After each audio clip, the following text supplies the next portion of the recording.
Hi guys, Jim at Rainwater Equipment and Rain Harvesting Supplies.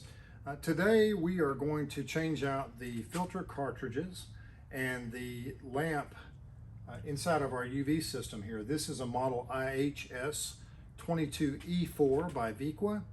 They also make a D4 version of this that's a little smaller, that has a lower flow rate, that does not include this additional piping here. We also carry another brand called Luminor that makes a rack mount system as well, the Blackham series, and you'll follow essentially the procedure for changing out your lamps and your filter cartridges for the Luminor basically the same way you would do for the Viqua. So the first thing you have to remember is you've got to turn off the water pressure. So in this case, we have isolation valves coming out of our pump and coming into the sediment filter housing here and the carbon filter housing. I'm going to go ahead and turn the ball valve off. We happen to have two on this particular system that will prevent the water from going through here. You've got to depressurize these before you start working with them, or you could have problems. So the best way to do that is typically to just take a bucket. Hopefully you have installed a water spigot like this stainless steel one here on this system. I've already drained this system, but I wanted to just show you how ours is set up. Open the valve, drain the water that's in the piping before you start. And then on the bottom of the filter housings on the Viqua systems, there's actually a port that you could put a screwdriver on with a flathead and open that up, and then put a bucket underneath and catch all of the water in these housings before you try and take them apart so that you don't make a big mess. So again, there's the nut on the bottom of those, the drain port. Another thing to remember is you need to kill the power. This one was plugged in over here previously, and we have unplugged it to allow the thing to power down. And on the very top of the filter housings, to make sure there's no pressure still retained in the system, you have to push down on these vent buttons, these black buttons. They'll relieve any additional pressure that there may be in the system. In some cases, you'll get leaking vent buttons on some of these I have seen, and we do actually have replacement buttons if you ever run into that problem. Each of these systems comes with a filter wrench.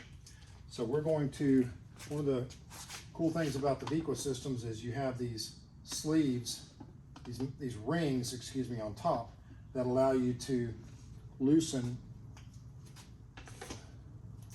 and drop these sump housings down. Spin this counterclockwise until this ring falls.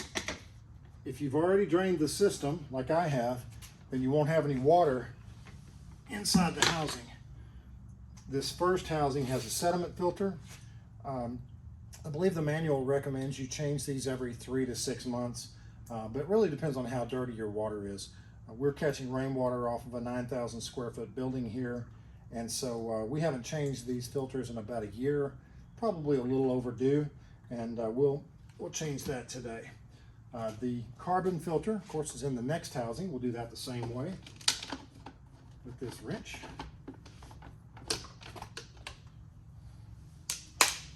Just spin that counterclockwise until the ring drops.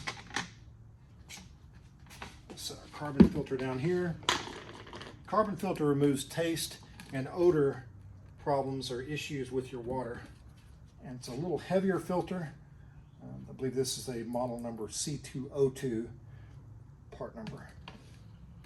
Okay, so now that we've got our housings down and we're going to change out our cartridge filters. This is what a new cartridge filter looks like, by the way, for the carbon block filter. The sediment filter, I don't have one here handy, but it looks a little different. Okay, so we'll come over here now and we're going to unsnap these tabs on the top of our stainless steel chamber that's attached to our UV lamp. Now, this is where your electrical connections are made. You'll see that there are pins on the ring on the back side of this system, and then also ports here with pins coming out of the lamp, and that makes the connection that allows the ultraviolet light to turn on when you plug your system in. We're going to go ahead and turn this lamp counterclockwise and pull straight up. Being careful not to drop it. These lamps are typically good for about 1 year. Lay this lamp up here on the shelf. you'll see that this gray sleeve bolt is what holds the sleeve inside the stainless steel chamber. These are usually hand tight. I was able to get mine to turn there. You may have to take a rag or something to be able to get a better grip on these. And then you just spin this off counterclockwise. Now there's a spring down in the bottom here that must be this sleeve actually bounces up and down off of. See, it's giving some resistance here because it's pushing that sleeve back up out of the chamber. So on the sleeve, we'll see that there is a little O-ring, and the O-ring seats inside the stainless steel chamber to prevent the water from coming out. So when we go back with this later, we've got to make sure that this is seated properly. You can even turn your water pressure back on and pressure test this before you put your lamp in, just to make sure you don't have a leak. And that way, if you do have a leak, you won't ruin your lamp. So that's always a good thing to consider. When you take this out, you're not really supposed to touch the glass, but I'm going to this time, and then I'll clean it later. Pull straight up and remove. And these don't have to be changed every time. They can actually be cleaned with a solution. Just look in your manual, and you can take a look and see how you might go about cleaning this so that you don't have to switch it out. If you do happen to break it when you're trying to replace it, we do have replacement sleeves on our websites at rainwaterequipment.com and rainharvestingsupplies.com. You can also buy the lamps and the sleeves as a combo kit. You pay a slightly lower price for the combo kit. So for illustration purposes, we're going to say that we have already cleaned our our sleeve, and we're going back in with it.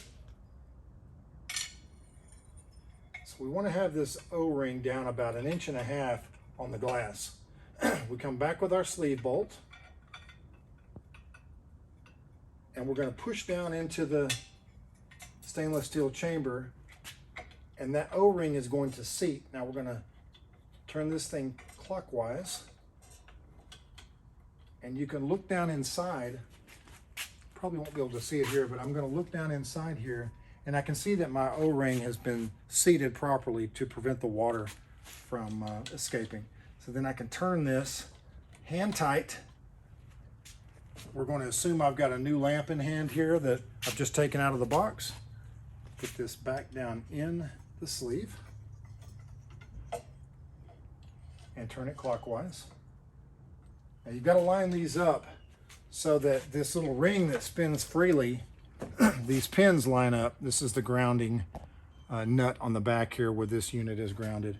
And then we just simply take our connection here, line those pins up, and we push down until we snap these plastic pins in on both sides to secure the lamp. And that's really it. Again, this is the Viqua IHS 22E4. I won't take the time right now to switch out the filter cartridges. You see how they go back together. We'll just put new cartridges in, reinstall these, and then turn our water back on and check for leaks. Thanks for watching this video.